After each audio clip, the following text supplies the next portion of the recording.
Hey guys, just wanted to give my cat Hazy, can you see her there? A little chance to make her debut. Her and I are spending a lot of time together these last few days because I am indoors with COVID. And, I feel pretty much fine. But my girlfriend, she went to her sister's bachelorette party and brought it home to me and her cat. So we're just hanging out. But today I wanted to share a video with you guys, or an idea with you guys. There's a word that when you see it, like if I see a video that pops up with the recommendation or the title, how to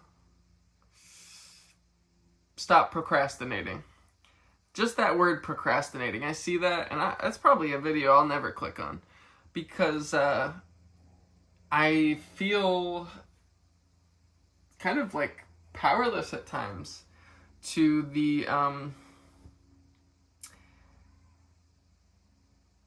avoidant behavior that I have, that I've developed over the years. So this last week, or the last few days, I've been stuck at home and just really have had no excuse left to continue putting certain things off. And I actually start school this Monday, and I'll probably have to miss the first day if I'm sick. But yeah, like those things that we put off,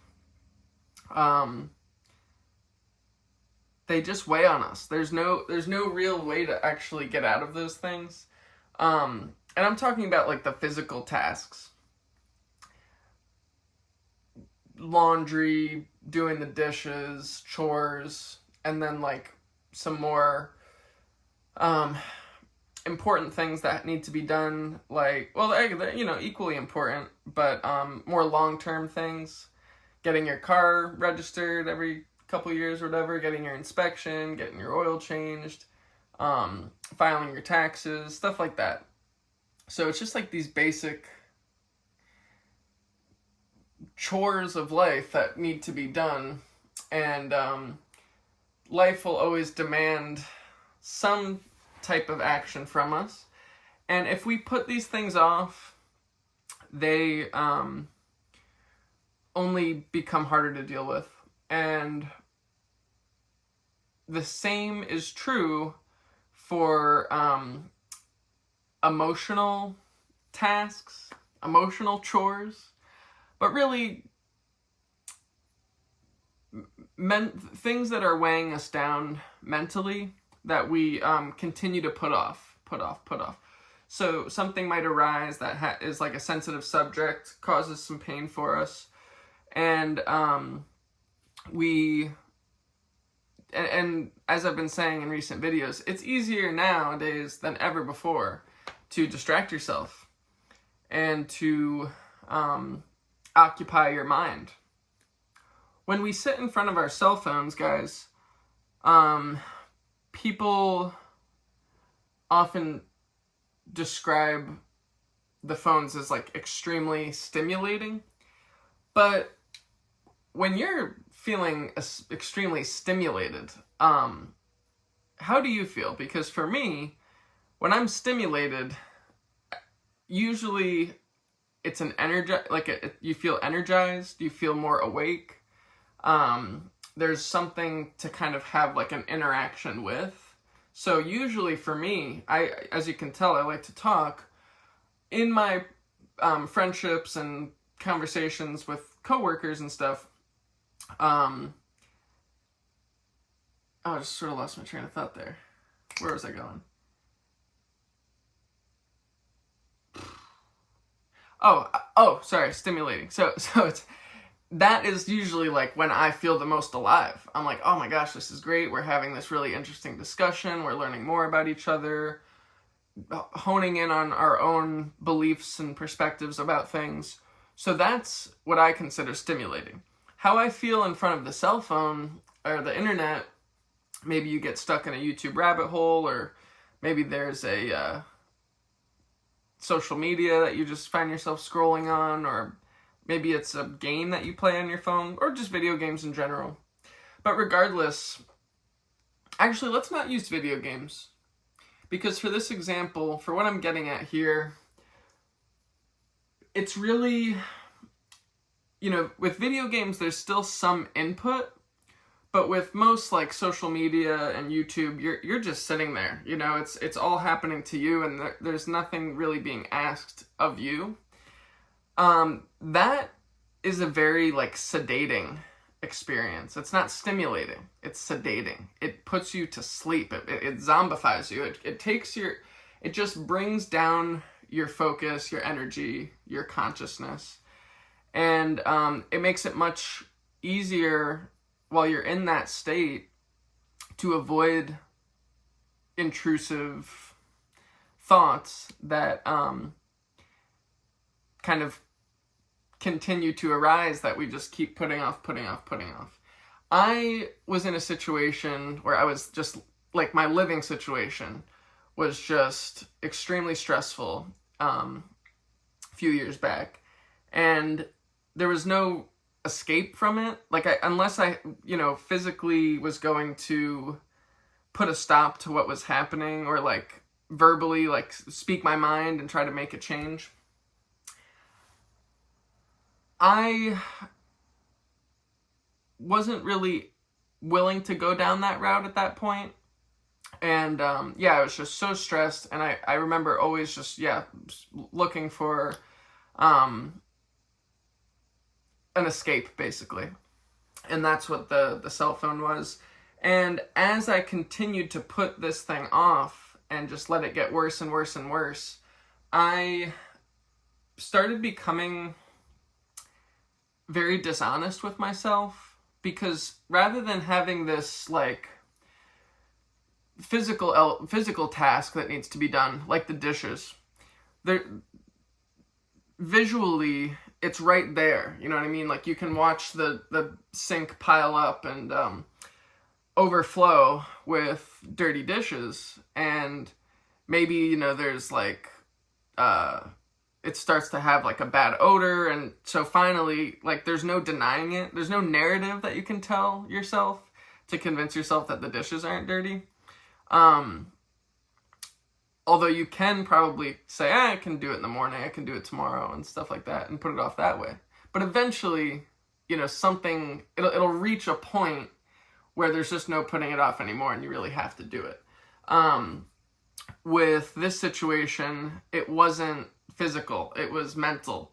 And the piling up that happened by putting it off and twisting, not addressing or confronting things or being honest about what was happening, I was the piling up that was happening was this inauthenticity within myself that just continued to grow and grow. And it wasn't just like a personal dishonesty, it was it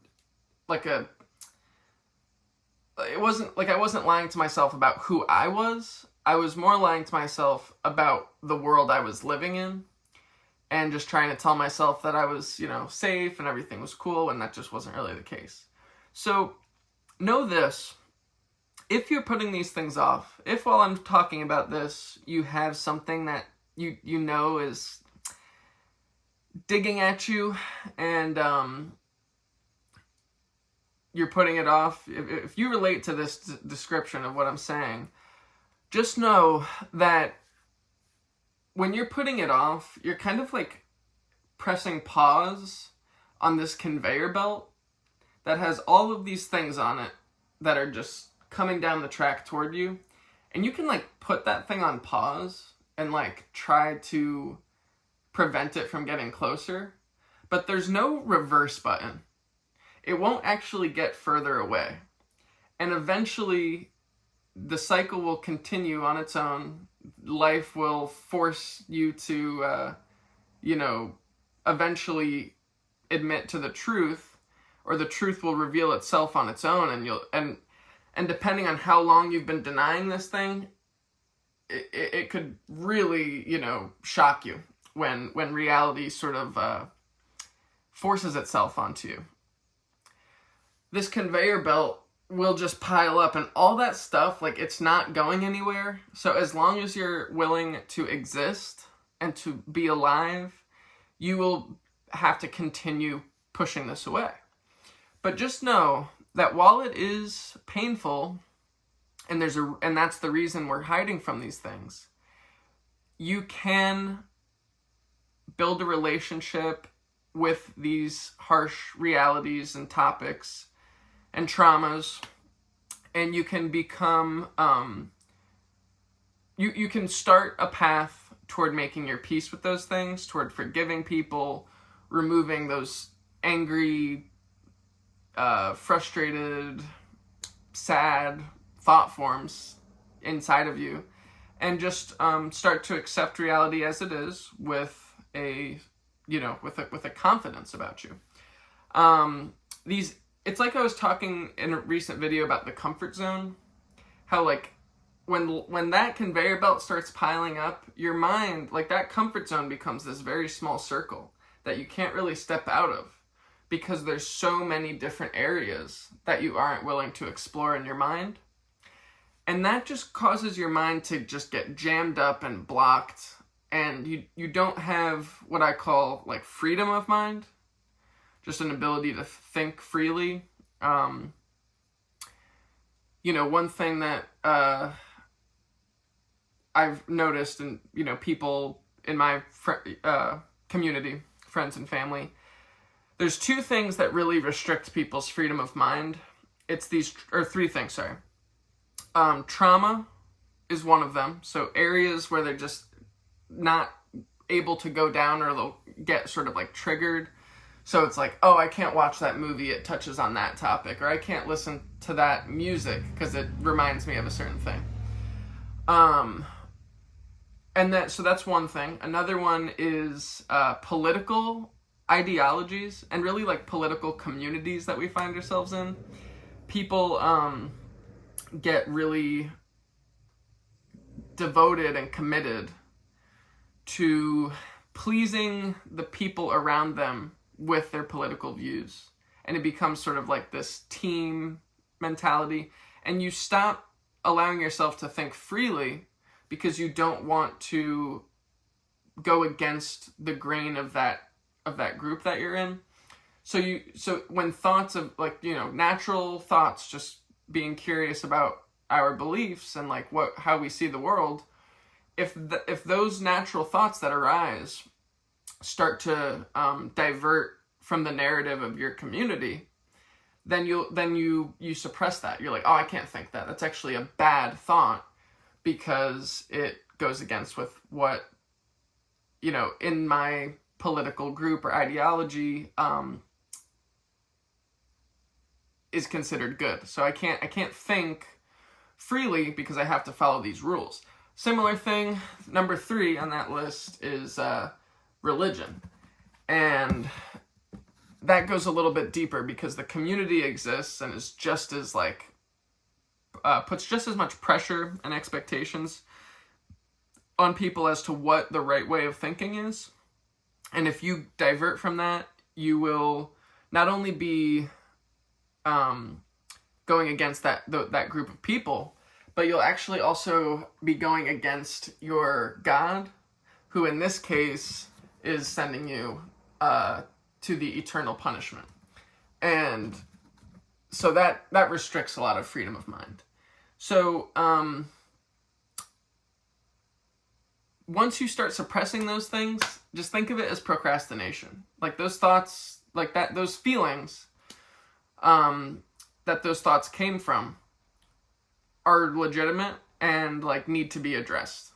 You can put it off, but it is just, it's only procrastination. There's no getting out of it. So that's my little message here.